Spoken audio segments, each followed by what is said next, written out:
ವೀಕ್ಷಕರೇ, ಬಳ್ಳಾರಿ ರಕ್ತ ರಾಜಕೀಯದ ಪಾರ್ಟ್ 1 ಅನ್ನ ನಿನ್ನೆ ನಾನು ನಿಮಗೆ ಹೇಳಿದ್ದೆ. ಇವತ್ತು ಬಳ್ಳಾರಿ ರಕ್ತ ರಾಜಕಾರಣದ ಪಾರ್ಟ್ 2 ಬಗ್ಗೆ ಹೇಳ್ತಾ ಇದ್ದೀನಿ. ಮುಖ್ಯಮಂತ್ರಿ ಸಿದ್ದರಾಮಯ್ಯ ಅವರು ಏಕಾಏಕಿ ತಮ್ಮದೇ ಪಕ್ಷದ MLA ನಾರಾ ಭರತ್ ರೆಡ್ಡಿ ಅವರ ಮೇಲೆ ಹರಿಹಾಯ್ತಾರೆ. ನಾರಾ ಭರತ್ ರೆಡ್ಡಿ ಅವರು ಫೋನ್ ಮಾಡಿದ್ರೆ ಮುಖ್ಯಮಂತ್ರಿ ಸಿದ್ದರಾಮಯ್ಯ ಅವರು ತೆಗೆದುಕೊಳ್ಳೋದಿಲ್ಲ. ಬಳ್ಳಾರಿ ಜಿಲ್ಲೆ ಉಸ್ತುವಾರಿ ಸಚಿವರು, ಹಿಂದೆ ಉಸ್ತುವಾರಿ ಬೇರೆ ಆಗಿದ್ರು, ಈಗ ಉಸ್ತುವಾರಿಯನ್ನ ಜಮೀರ್ ಅಹಮದ್ ಖಾನ್ ಅವರಿಗೆ ಕೊಡಲಾಗಿದೆ. ಕಾರಣ ಏನಪ್ಪಾ ಅಂದ್ರೆ ಬಳ್ಳಾರಿಯಲ್ಲಿ ಒಂದಿಷ್ಟು ಮುಸ್ಲಿಂ ಕಮ್ಯುನಿಟಿಯ ಓಟ್ಗಳು ಕೂಡ ಇವೆ. ಅವ್ರ ಮೇಲೆ ಹಿಡಿತ ಸಾಧಿಸುವ ಉದ್ದೇಶದಿಂದ ಜಮೀರ್ ಅಹಮದ್ ಖಾನ್ ಸದ್ಯಕ್ಕೆ ಬಳ್ಳಾರಿ ಉಸ್ತುವಾರಿ ಸಚಿವ. ಬಳ್ಳಾರಿ ಗಲಾಟೆ, ಬಳ್ಳಾರಿ ಗುಂಡುದಾಳಿ, ಡಿಶುಮ್ ಡಿಶುಮ್ ಡಿಶುಮ್ ನೀವೆಲ್ಲ ಇದೆಲ್ಲ ನೋಡೇ ಇರ್ತೀರಿ. ಈಗ ಇದಾದ ನಂತರ ಏಕಾಏಕಿ ಜಮೀರ್ ಅಹಮದ್ ಖಾನ್ ಸಿದ್ದರಾಮಯ್ಯ ಅವರ ಕೃಷ್ಣಾ ನಿವಾಸಕ್ಕೆ ಓಡೋಗ್ತಾರೆ. ಉಸ್ತುವಾರಿಯಾಗಿ ಮುಖ್ಯಮಂತ್ರಿಗಳಿಗೆ ಒಂದಿಷ್ಟು ವಿಷಯವನ್ನು ತಲುಪಿಸಬೇಕು, ಏನೇನಾಗಿದೆ ಅನ್ನೋದ್ರ ಅಪ್ಡೇಟ್ಸ್ ಕೊಡಬೇಕು, ಯಾರ್ಯಾರು ತಪ್ಪಿದೆ, ಯಾರು ಸರಿ ಇದೆ, ಗುಂಡಿನ ದಾಳಿಲಿ ಯಾರು ಸತ್ತಿದ್ದಾರೆ, ಇದೆಲ್ಲ ಅಪ್ಡೇಟ್ ಅನ್ನು ಕೊಡ್ತಾರೆ. ಮುಖ್ಯಮಂತ್ರಿಗಳು ಸಾವಧಾನದಿಂದ ಎಲ್ಲವನ್ನು ಕೇಳಿಸ್ಕೊಳ್ತಾರೆ. ಒಂದೇ ಒಂದು ಮಾತಾಡೋದಿಲ್ಲ ಮುಖ್ಯಮಂತ್ರಿಗಳು. ತಿರುಗಿ ಜಮೀರ್ ಅಹಮದ್ ಖಾನ್ ಏನೇನು ಹೇಳ್ತಾರೋ ಎಲ್ಲದನ್ನು ಕೇಳಿಸ್ಕೊಳ್ತಾರೆ. ಅದಕ್ಕಿಂತ ಮುಖ್ಯವಾಗಿ ಮುಖ್ಯಮಂತ್ರಿಗಳು ಪೊಲೀಸ್ ಅಧಿಕಾರಿಗಳಿಂದ ಒಂದಿಷ್ಟು ಮಾಹಿತಿಯನ್ನು ಪಡೆದಿರ್ತಾರೆ.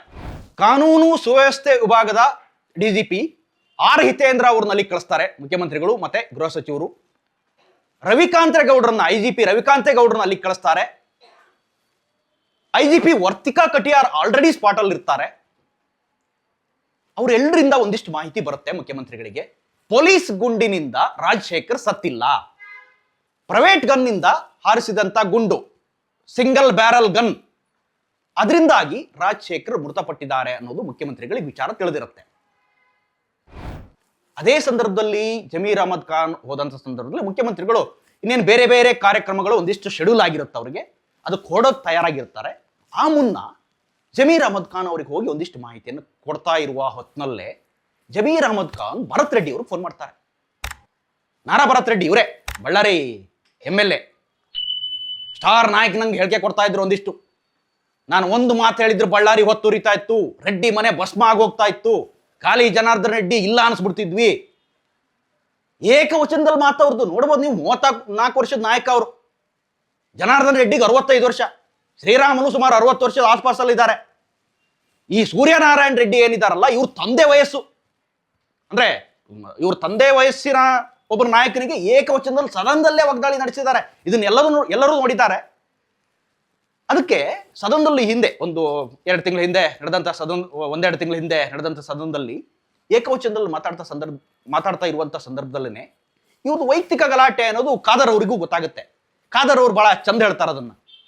ನಿಮ್ ಮನೆ ಗಲಾಟೆ ನಿಮ್ಮ ಮನೇಲಿ ಇಟ್ಕೊಳ್ರಿ ಮಾರೆ, ಇಲ್ಲೇನಾದ್ರೂ ವಿಚಾರ ಇದ್ರೆ, ಜನರಿಗೆ ಬೇಕಾದಂತ ವಿಚಾರ ಇದ್ರೆ ಹೇಳಿ, ಅದ್ರ ನಡುವೆ ನೀವು ರೆಡ್ಡಿ ವರ್ಸಸ್ ರೆಡ್ಡಿ, ನಾರಾ ರೆಡ್ಡಿ ವರ್ಸಸ್ ಗಾಲಿ ರೆಡ್ಡಿ, ನಿಮ್ ಗಲಾಟೆ ನೀವು ಮಲ್ಲಿಟ್ಕೊಳ್ಳಿ ಅಂತ ತಮ್ಮದೇ ಪಕ್ಷದ ಶಾಸಕನಿಗೆ ಹೇಳ್ತಾರೆ ಖಾದರ್ ಅವರು. ಸೊ ಅದು ಮತ್ತೆ ಅಗೈನ್ ರಿಪೀಟ್ ಆಗಿದೆ. ಜನಾರ್ದನ್ ರೆಡ್ಡಿ ಅವರ ರಾಜಕೀಯವನ್ನು ಹೇಗಾದ್ರೂ ಮುಗಿಸ್ಬೇಕು ಅಂತ ಏನು ಪ್ಲಾನ್ ಮಾಡ್ಕೊಂಡು ಒಂದು ಗುಂಡು ಹಾರಿಸೋದು, ಪ್ರೈವೇಟ್ ಗನ್ಮನ್ ಇಟ್ಕೊಂಡಿದ್ದು, ಇದೆಲ್ಲ ಆಯ್ತು. ಸೊ ಈ ಸತೀಶ್ ರೆಡ್ಡಿ ಅನ್ನೋ ವ್ಯಕ್ತಿಗೆ 6 ಜನ ಗನ್ಮನ್ ಇದಾರಂತೆ. MLA ಅಲ್ಲ, MP ಅಲ್ಲ, ಯಾವ ನಾಯಕನೂ ಅಲ್ಲ. MLA ಜೊತೆಗೆ ತಿರುಗುವಂತ ಒಂದು ನಾಯಕ ಈ ಸತೀಶ್ ರೆಡ್ಡಿ. ಕಾಲ ಮೇಲೆ ಕಾಲ ಹಾಕೊಂಡು ಕುತ್ಕೊಳ್ತಾರಂತೆ ಒಂದಿಷ್ಟು ಬಂದಿರುವ ವರದಿಗಳ ಪ್ರಕಾರ. ಕಾಲ ಮೇಲೆ ಕಾಲ ಹಾಕಿ ಕುರ್ಚಿ ಮೇಲೆ ಕುತ್ಕೊಂಡು ಈಗ ಯಾವನ್ ಬರ್ತಾನೆ ಕಟ್ರಿ ಬ್ಯಾನರ್ ನಾನು ನೋಡ್ಕೊಳ್ತೀನಿ ಅಂತಾರಂತ. ಸೊ ಇದ್ರ ಹಿಂದೆನೆ ಒಂದಿಷ್ಟು ಗಲಾಟೆ ಆಗಿತ್ತು. ಬೆಳಿಗ್ಗೆನೆ ಬ್ಯಾನರ್ ಕಟ್ಟಿದ್ರು, ರೆಡ್ಡಿ ಕಡೆಯವರು ಅದನ್ನ ಮಧ್ಯಾಹ್ನ ಕರೆದು ಹಾಕಿದ್ರು, ಮತ್ತಾಗೇನು ಸಂಜೆ ಹೋಗ್ತಾರೆ, ಸಂಜೆ ಒಂದು 40 ಜನರು ಪಡೆ ಹೋಗುತ್ತೆ. ಸೊ ಬ್ಯಾನರ್ನ ಹರಿದಾಕ್ತಾರೆ. ಹರಿದಾಕಾದ್ಮೇಲೆ ಗಲಾಟೆ ಶುರು ಆಗುತ್ತೆ. ಎರಡೂ ಕಡೆಯವರು ಜನ ಸೇರ್ಕೊಂಡ್ಬಿಡ್ತಾರೆ. ಅಷ್ಟೊತ್ತಿಗೆ 1000 ಜನ ಆಗುತ್ತೆ. ಸೊ ಆವಾಗ ಜನಾರ್ದನ್ ರೆಡ್ಡಿ ಮನೆ ಕಡೆಗೆ ಗುಂಡುಗಳು ತೂರು ಬರ್ತವೆ. ಸೊ ಆ ಗುಂಡುಗಳು ಈಗ ಪೊಲೀಸ್ ಇಲಾಖೆಗೆ ಸಿಕ್ಕಿರುವಂತ ಒಂದಿಷ್ಟು ಮಾಹಿತಿಗಳ ಪ್ರಕಾರ ನಾರಾ ಭರತ್ ರೆಡ್ಡಿಯವರ ಗನ್ಮ್ಯಾನ್, ನಾರಾ ಭರತ್ ರೆಡ್ಡಿಯವರ ಸರ್ಕಾರಿ ಗನ್ಮ್ಯಾನ್ ಬೇರೆ ಇದ್ದಾರೆ, ಅವರೇನು ಶೂಟ್ ಮಾಡಿಲ್ಲ. 5 ಜನ ಗನ್ಮೆನ್ಗಳಿಂದ ಶೂಟ್ ಆಗಿರುವಂತ ಬ್ಯಾರಲ್ಗಳನ್ನ ಪೊಲೀಸರು ವಶಕ್ಕೆ ಪಡೆದಿದ್ದಾರೆ, ಫೊರೆನ್ಸಿಕ್ ಕಳಿಸಿದ್ದಾರೆ. ಫೊರೆನ್ಸಿಕ್ ವರದಿ ಇನ್ನೇನು ಬರಬೇಕಿದೆ. ಅದ್ರ ನಡುವೆ ಪೊಲೀಸ್ ಇಲಾಖೆಗೆ ಒಂದಿಷ್ಟು ಮಾಹಿತಿ ಸಿಕ್ಕಿದಾವೆ. ಹಿತೇಂದ್ರ ಅವರು ಸ್ಪಾಟ್ ಅಲ್ಲೇ ಇದ್ದಾರೆ, ಕಾನೂನು ಸುವ್ಯವಸ್ಥೆ ವಿಭಾಗದ ADGP. ಹಿತೇಂದ್ರ ಅವರಿಗೆ ಒಂದಿಷ್ಟು ಮಾಹಿತಿ ಸಿಕ್ಕಿದಾವೆ.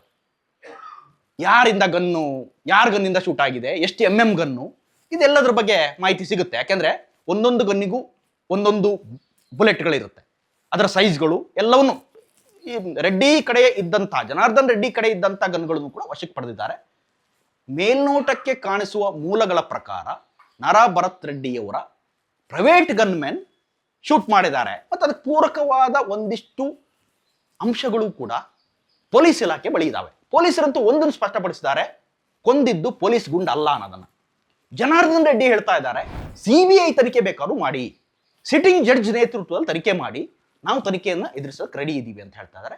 ಇದ್ರ ನಡುವೆ ಈ ಯುವ ನಾಯಕ ಇದ್ದಾರಲ್ಲ ನಾರಾ ಭರತ್ ರೆಡ್ಡಿ ಬಾಯಿಗೆ ಬಂದಂಗೆ ಮಾತಾಡ್ತಾ ಇದ್ದಾರೆ. ಅವನ ಮನೆ ಸುಟ್ಬಿಡ್ತಿದ್ದೆ, ಇವನ ಮನೆ ಸುಟ್ಬಿಡ್ತಿದ್ದೆ, ಬಳ್ಳಾರಿಯನ್ನ ತನ್ನ ಕಂಟ್ರೋಲ್ ಇದೆ, ಇಡೀ ಬಳ್ಳಾರಿ ತನ್ನ ಕಂಟ್ರೋಲ್ ಇದೆ, ಇದೆಲ್ಲದನ್ನು ಮಾತಾಡ್ತಾ ಇದ್ದಾರೆ. ಮುಖ್ಯಮಂತ್ರಿಗಳಿಗೆ ಸ್ವತಃ ಈ ವಿಚಾರ ಬಹಳ ಸಿಟ್ಟು ತರಿಸಿದೆ. ಸದನದಲ್ಲಿ ಹಿಂದೆ ಮಾತಾಡಿದ್ದನ್ನೆಲ್ಲ ಗಮನಿಸಿದ್ರು. ನಿನ್ನೆ ಒಂದೇ ಒಂದು ಪ್ರಶ್ನೆ ಕೇಳಿದ್ರಂತೆ ಜಮೀರ್ ಅಹಮದ್ ಖಾನ್ ಅವರಿಗೆ ಮುಖ್ಯಮಂತ್ರಿಗಳು, ಜನಾರ್ದನ್ ರೆಡ್ಡಿ ಮನೆ ಮುಂದೆ ಯಾಕೆ ಹೋಗಿದ್ರೆ ಹೇಳಿ. ಆ ಸಂದರ್ಭದಲ್ಲಿ ಫೋನ್ ಮಾಡಿದಂಥ ಸಂದರ್ಭದಲ್ಲೂ ಕೂಡ ನಾರಾ ಭರತ್ ರೆಡ್ಡಿ ಅವ್ರ ಜೊತೆ ಮಾತಾಡೋಕ್ಕೆ ತಯಾರಿಲ್ಲ CM. ಯಾವನ್ರಿ ಅವನು ನಾರಾ ರೆಡ್ಡಿ ಅಂತ ಕೇಳ್ತಾರಂತೆ. ಅವನ ಜೊತೆಗೆ ಮಾತಾಡೋದು ನಾನೇನಿದೆ, ತಮ್ಮದೇ ಪಕ್ಷದ ನಾಯಕ, ತಮ್ಮದೇ MLA ಸೂರ್ಯನಾರಾಯಣ ರೆಡ್ಡಿ ಅವರ ಪುತ್ರ.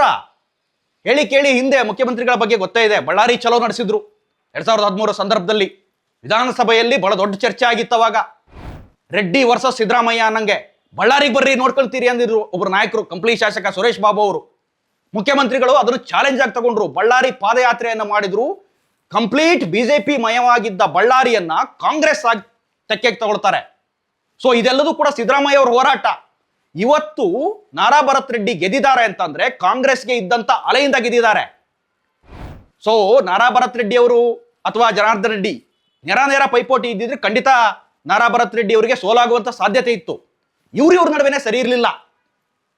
ಈ ಕಡೆ ಸೋಮಶೇಖರ್ ರೆಡ್ಡಿ ನಿಂತ್ಕೊಳ್ತಾರೆ, ಜನಾರ್ದನ್ ರೆಡ್ಡಿ ಅವರ ತಮ್ಮ, ಈ ಕಡೆ ತಮ್ಮದೇ ಪತ್ನಿ ಅರುಣಾದೇವಿ ಅವರು ನಿಲ್ಲಿಸ್ತಾರೆ. ಸೊ ವೋಟ್ ಡಿವೈಡ್ ಆಗ್ಬಿಡುತ್ತೆ. ಭರತ್ ರೆಡ್ಡಿ ಅವರಿಗೆ ಇದೊಂದು ರೀತಿ, ಭರತ್ ರೆಡ್ಡಿ ಸೋಲ್ಗೀಲನ್ನು ಏನು ನೋಡಿಲ್ಲ, ಏಕಾಏಕಿ ಒಂದೇ ಸರಿ MLA ಆಗಿ ಆಯ್ಕೆ ಆಗ್ಬಿಟ್ಟಿದ್ದಾರೆ, ನಾಯಕತ್ವ ಸಿಕ್ಕಿದೆ. ಈ ಸೋತು ಗೆದ್ದವರಿಗಿದೆಯಲ್ಲ, ಇವ್ರಿಗೆ ಒಂದಿಷ್ಟು ನಾಲೆಡ್ಜ್ ಇರುತ್ತೆ, ಸೋಲಿನ ಅನುಭವ ಇರುತ್ತೆ. ಈ ಭರತ್ ರೆಡ್ಡಿ ಅವ್ರಿಗೆ ಅಂತ ಅನುಭವ ಇಲ್ಲ. ಅದೇ ಅವ್ರ ತಂದೆಯವರಿಗಿದೆ, ಹಿಂದೆ ಅವರು ಸೋತಿದ್ರು ಆಮೇಲೆ ಗೆದ್ರು, ಅದೆಲ್ಲ ಆಯ್ತು. ಸೊ ಯುವ ನಾಯಕನಿಗೆ ಪಟ್ಟ ಕಟ್ಟದಂತ ಸಂದರ್ಭದಲ್ಲಿ ಏಕಾಏಕಿ ಬಾಯಿಗೆ ಮನಂಗೆ ಮಾತಾಡೋದು, ಮನೆ ಸುಡ್ತೀವಿ ಅನ್ನೋದು. ಸೊ ಇವ್ರದೇ ಗುಂಡಲ್ರಿ. ಈಗ ಬಹುತೇಕ 90% ಕನ್ಫರ್ಮ್ ಆಗಿದೆ ಭರತ್ ರೆಡ್ಡಿ ಅವರ ಕಡೆಯ ಗನ್ಮ್ಯಾನ್ ಅನ್ನೋದನ್ನ. ಪೊಲೀಸರು ಇದನ್ನ ಬಹಿರಂಗವಾಗಿ ಹೇಳ್ತಾ ಇಲ್ಲ. ಕಾರಣ ಏನಪ್ಪಾ ಅಂತಂದ್ರೆ ಕೋರ್ಟ್ ಮುಂದೆ ಕೆಲವೊಂದಿಷ್ಟು ಎವಿಡೆನ್ಸ್ ಅನ್ನು ಸಲ್ಲಿಸಬೇಕು. ಕೋರ್ಟ್ ನಾಳೆ ಪ್ರಶ್ನೆ ಮಾಡುತ್ತೆ, ನೀವು ಮಾಧ್ಯಮಕ್ಕೆ ಯಾಕೆ ಹೇಳಿದ್ರಿ ಮೊದಲೇನೆ ಅನ್ನೋ ಪ್ರಶ್ನೆಗಳೆಲ್ಲ ಕೋರ್ಟ್ ಮುಂದೆ ಪ್ರಕರಣ ಹೋದಂತ ಸಂದರ್ಭದಲ್ಲಿ ಬರುತ್ತೆ. ಇಲ್ಲಿ ಎವಿಡೆನ್ಸ್ ಬಹಳ ಮುಖ್ಯ ಆಗುತ್ತೆ. ಎವಿಡೆನ್ಸ್ ಅನ್ನ ಜನಾರ್ದನ್ ರೆಡ್ಡಿ ಅವರ ಮನೆಯಲ್ಲೇ ಇದ್ದಂತ CCTVಗಳನ್ನು ಎಲ್ಲವನ್ನೂ ಈಗ ಕಲೆ ಹಾಕಿದ್ದಾರೆ. ಅಕ್ಕಪಕ್ಕ ಯಾರ್ಯಾರ ಮನೆಯಲ್ಲಿ, ಶ್ರೀರಾಮುಲು ಮನೆ ಇರ್ಬೋದು, ಅಕ್ಕಪಕ್ಕ ಯಾವ್ದಾವುದೋ ಬಿಲ್ಡಿಂಗ್ಗಳಲ್ಲಿ CCTVಗಳಿದ್ದು ಇದೆಲ್ಲವನ್ನು ಕಲೆ ಹಾಕಿದ್ದಾರೆ. ಹಂಗಾಗಿ ತಮ್ಮದೇ ಪಕ್ಷದ ಒಬ್ಬ ಕಾರ್ಯಕರ್ತನನ್ನ ಬಲಿ ಪಡೆಯಂಗಾಯ್ತು ಪ್ರಕರಣ. ದೊಡ್ಡವ್ರ ನಡುವೆ ಗಲಾಟೆ, ಯಾವನೋ ಒಬ್ಬ ಸತ್ತ ಆಯ್ತು. ಅವ್ರ ಕುಟುಂಬದ ಆಳನ್ನೆಲ್ಲ ಕೇಳಿಸ್ಕೊಳ್ತಾ ಇದ್ದೀವಿ. ನಿನ್ನೆ ಮಾತಾಡ್ತಾ ಇದ್ರು, ಪಾಪ 4-5 ವರ್ಷದಿಂದ ಅವ್ರ ಜೊತೆಗಿದ್ರು, ಹಂಗ್ ಮಾಡಿದ್ರು ಹಿಂಗ್ ಮಾಡಿದ್ರು ಅಂತ. ಸೊ ಈ MLA ಕೂಡ ಅವರು ನಿನ್ನೆ ಮೃತದೇಹವನ್ನ ಹೊತ್ಕೊಂಡು ಹೋಗ್ತಾ ಇದ್ರು. ಸೊ ಕಂಪ್ಲಿ ಶಾಸಕ ನಾಗೇಂದ್ರ ಅವರು ಕೂಡ ಹೆಗಲು ಕೊಟ್ಟಿದ್ರು. ಸೊ ಬಳ್ಳಾರಿಯಾದ್ಯಂತ ಈಗ ಒಂದ್ ರೀತಿ ಕಾಂಗ್ರೆಸ್ ಮಯ ಆಗಿದೆ ಈಗ ಸದ್ಯಕ್ಕೆ. BJP ಮಯ ಇದ್ದಂತ ಬಳ್ಳಾರಿ ಸಿದ್ದರಾಮಯ್ಯ ಅವರ ಒಂದು ದೃಢ ನಿರ್ಧಾರದಿಂದ ಕಾಂಗ್ರೆಸ್ ಬಂದಿದೆ ಹೊರತು ಅಲ್ಲಿ ಭರತ್ ರೆಡ್ಡಿ ಅಥವಾ ಮತ್ತೊಬ್ರು ಅಂತ ಅಲ್ಲ. ಸೊ ಇದಕ್ಕೋಸ್ಕರನೇ ರಾಜ್ಯದ ಜನತೆ ಸಿದ್ದರಾಮಯ್ಯ ಅವರಿಗೆ ಒಂದಿಷ್ಟು ಜಾಸ್ತಿ ವೆಯ್ಟೇಜ್ ಅಂತ ಹೇಳ್ಬೋದು. ಯಾಕಂದ್ರೆ ಸಾಮಾಜಿಕವಾಗಿ ಯಾರಾದ್ರೂ ಯೋಚನೆ ಮಾಡುವಂತ ನಾಯಕ ಇದ್ರೆ ಅದು ಸಿದ್ದರಾಮಯ್ಯ. ಕಾರಣ ಏನು ಅಂತಂದ್ರೆ ತಪ್ಪ್ಯಾರ್ದು ಸರಿಯಾರ್ದು ಅಷ್ಟನ್ನೇ ನೋಡ್ತಾ ಇದ್ದಾರೆ. ಅಲ್ಲಿ ರೆಡ್ಡಿ ವರ್ಸಸ್ ರೆಡ್ಡಿ ಅಂತ ಅಲ್ಲ, ನಮ್ಮ ಪಕ್ಷದ ರೆಡ್ಡಿ ಆ ಪಕ್ಷದ ರೆಡ್ಡಿ ಬೇರೆ ಅಂತ ಅಲ್ಲ, ತಪ್ಪ್ಯಾರ್ದಿದೆ ಅವ್ರದ್ದು ಹಿಡೀರಿ ಅನ್ನೋ ಸೂಚನೆಯನ್ನ ಪೊಲೀಸ್ ಅಧಿಕಾರಿಗಳಿಗೆ ಕೊಟ್ಟಿದ್ದಾರಂತೆ. ಸಿದ್ದರಾಮಯ್ಯ ಅವರು ಭರತ್ ಅವ್ರ ಜೊತೆ ಮಾತಾಡೋದಕ್ಕೂ ಕೂಡ ತಯಾರಿಲ್ಲ, ಅವ್ರ ಫೋನನ್ನು ಕೂಡ ಸ್ವೀಕರಿಸಿಲ್ಲ. ಯಾಕೆ ಹೋಗಿದ್ರು ಅವ್ರು ಹೇಳಿ ಅಷ್ಟೇ ಪ್ರಶ್ನೆ ಸಿದ್ದರಾಮಯ್ಯ ಅವ್ರದ್ದು. ಕಟ್ಟಿ ಬ್ಯಾನರ್ ಕಟ್ಟಿ ಏನು ಬೇಡ ಅಂತ ಹೇಳಲ್ಲ, ಪಕ್ಷ ಅಥವಾ ಕಾರ್ಯಕ್ರಮ ಅಂತ ನಡೀತಾ ಇದ್ದಂಥ ಸಂದರ್ಭದಲ್ಲಿ ಬ್ಯಾನರ್ನು ಕಟ್ಟಬೇಕಾಗುತ್ತೆ, ಬಂಟಿಗೆ ಹಾಕ್ಬೇಕಾಗುತ್ತೆ, ಫ್ಲೆಕ್ಸ್ ಹಾಕ್ಬೇಕು, ಮೈಕ್ ಹಾಕ್ಬೇಕು, ಎಲ್ಲ ನಡೆಯುತ್ತೆ. ಆದ್ರೆ ನೀವು ಕಾಲ್ ಕೆರ್ಕೊಂಡು ಜಗಳಕ್ಕೆ ಹೋಗಿದಿರಲ್ಲ 2 ಸಾರಿ, ಯಾರನ್ನೋ ನಿಮ್ಮ ಚೇಲಗಳನ್ನು ಬಿಟ್ಟು. ಇದು ಸಿದ್ದರಾಮಯ್ಯಗಿರುವಂತ ಪ್ರಶ್ನೆ ಈಗ. ಸೊ ಸದ್ಯ ತನಿಖೆ ಮುಂದುವರೆದಿದೆ, ಕೆಲವ್ರ ಮೇಲೆ FIR ಕೂಡ ಆಗಿದೆ. ಜನಾರ್ದನ್ ರೆಡ್ಡಿ, ಶ್ರೀರಾಮುಲು, ಮತ್ತೆ ಸೋಮಶೇಖರ್ ರೆಡ್ಡಿ, ಹಿಂಗೆ ಕೌಂಟರ್ ಕೇಸ್ಗಳು ಕೂಡ ಆಗಿವೆ. 4 ಕೇಸ್ಗಳು ದಾಖಲಾಗಿವೆ. ರೆಡ್ಡಿ ಅವರು ಪರ್ಸನಲ್ ಆಗಿ ಕಂಪ್ಲೇಂಟ್ ಕೊಟ್ಟಿದ್ದಾರೆ. ಅವ್ರ ಮನೆಯಿಂದ ಒಬ್ಬ ಜಾತಿನಿಂದನೇ ಕೇಸನ್ನು ಇನ್ನೊಬ್ಬರು ಕೊಟ್ಟಿದ್ದಾರೆ. ಅವ್ರ ಕಡೆಯಿಂದನೂ ಕೂಡ ಕೌಂಟರ್ ಕೇಸ್ ಆಗಿದೆ, ಮರ್ಡರ್ ಕೇಸ್ ದಾಖಲಾಗಿದೆ. ಯಾರ್ಯಾರಲ್ಲಿ ಇದ್ರು ಅನ್ನೋದರ ಆಧಾರದ ಮೇಲೆ CCTV ಎವಿಡೆನ್ಸ್ ಅನ್ನ ಪೊಲೀಸರು ಕಲೆ ಹಾಕಿದ್ದಾರೆ. ಸೊ ಅನ್ಯಾಯವಾಗಿ ಒಬ್ಬ ಕಾರ್ಯಕರ್ತನ ಜೀವ ಹೋಗಿದೆ. ಈಗ ಉತ್ತರ ಕೊಡಬೇಕು ನಾಯಕರು ಅನ್ಸ್ಕೊಂಡವ್ರು. ಇವ್ರ ನಡುವಿನ ಏನು ಹಳೆ ಗ್ರಜ್ ಇತ್ತಲ್ಲ, ವೈಷಮ್ಯ ಇತ್ತಲ್ಲ, ಇದನ್ನ ನಿವಾರಣೆ ಮಾಡ್ಕೊಳ್ಳೋದಕ್ಕೆ ಅಥವಾ ತಮ್ಮ ಪವರ್ ಅನ್ನು ತೋರಿಸೋದಕ್ಕೆ ಹೋಗಿ ಬಳ್ಳಾರಿಯಲ್ಲಿ ನಾನು ಏನು ಅಂತ ತೋರಿಸ್ತೀನಿ ಅಂತಾರೆ. ಇದೇ ನಾರಾ ಭರತ್ ರೆಡ್ಡಿ ಅವರು. ಸೊ ಪವರ್ ತೋರಿಸುವ ಹಿನ್ನೆಲೆಯಲ್ಲಿ ಒಬ್ಬ ಕಾರ್ಯಕರ್ತನ ಸಾವಾಗಿದೆ. ಬಹುಶಃ ನನಗನ್ಸುತ್ತೆ ಕೇವಲ ಅಲ್ಲಿದ್ದವ್ರ ಮೇಲೆ ಅರೆಸ್ಟ್ ಮಾಡೋದಲ್ಲ, ಹಿನ್ನೆಲೆಯಾಗಿ ಯಾರಿದ್ದಾರೆ, ಇವ್ರನ್ನ ಕಳಿಸಿದವ್ರು ಯಾರು, ಇವರೆಲ್ಲರ ಮೇಲೂ ಕೂಡ ತನಿಖೆ ಆಗಬೇಕು. MLA ಇದ್ರೆ MLA ಮೇಲೂ ಕೂಡ ತನಿಖೆ ಆಗಬೇಕು. ಈ ನಿಟ್ಟಿನಲ್ಲಿ ಪೊಲೀಸರು ಈಗ ಒಂದು ದಿಟ್ಟ ನಿರ್ಧಾರವನ್ನು ಕೈಗೊಳ್ತಾ ಇದ್ದಾರೆ. ಅಲ್ಲೇ ಬಿಡ್ಬಿಟ್ಟಿದ್ದಾರೆ. ಸದ್ಯ ಬಳ್ಳಾರಿ ಶಾಂತವಾಗಿದೆ. 144 ಸೆಕ್ಷನ್ ಹಿಂತೆಗೆದುಕೊಂಡಿದ್ದಾರೆ. ಸೊ ಬೂದಿ ಬುಚ್ಚಿದಂತೆ ಇದ್ದಂತಹ ಬಳ್ಳಾರಿ ಸದ್ಯಕ್ಕೆ ಒಂದು ಹಂತಕ್ಕೆ ಶಾಂತ ರೀತಿಯಾಗಿದೆ. ಮುಖ್ಯಮಂತ್ರಿಗಳೊಂದು ಸಿಟ್ಟಿದೆ. ಮುಖ್ಯಮಂತ್ರಿಗಳು ಹೇಳಿದ್ದಾರೆ, ಯಾರು ತಪ್ಪು ಮಾಡಿದ್ರು ಅವ್ರ ಮೇಲೆ ಕ್ರಮ ಕೈಗೊಳ್ತೀವಿ. ಮತ್ತೆ ಕಾಂಗ್ರೆಸ್ ವಲಯದಿಂದ ಒಂದು ಸಮಿತಿಯನ್ನು ರಚನೆ ಮಾಡಿದ್ದಾರೆ. ಯಾರು ತಪ್ಪು ಯಾರು ಸರಿ ಏನೇನಾಯ್ತು ಅನ್ನುವ ಒಂದು ಸಂಪೂರ್ಣವಾದ ವರದಿಯನ್ನು ಕೊಡಿ ಅಂತ. ಅದರಲ್ಲಿ ರಾಯಚೂರು MP ಕುಮಾರ್ ನಾಯ್ಕ್ ಇದ್ದಾರೆ, ಜಯಪ್ರಕಾಶ್ ಹೆಗಡೆ ಇವರಿದ್ದಾರೆ. ಇವರೆಲ್ಲರೂ ಕೂಡ ಇಂಟರ್ನಲ್ ತನಿಖೆ ಇದು. ಅಂದ್ರೆ ಇದು ಪೊಲೀಸ್ ಇಲಾಖೆಗೂ ಇದಕ್ಕೂ ಸಂಬಂಧ ಬರೋದಿಲ್ಲ.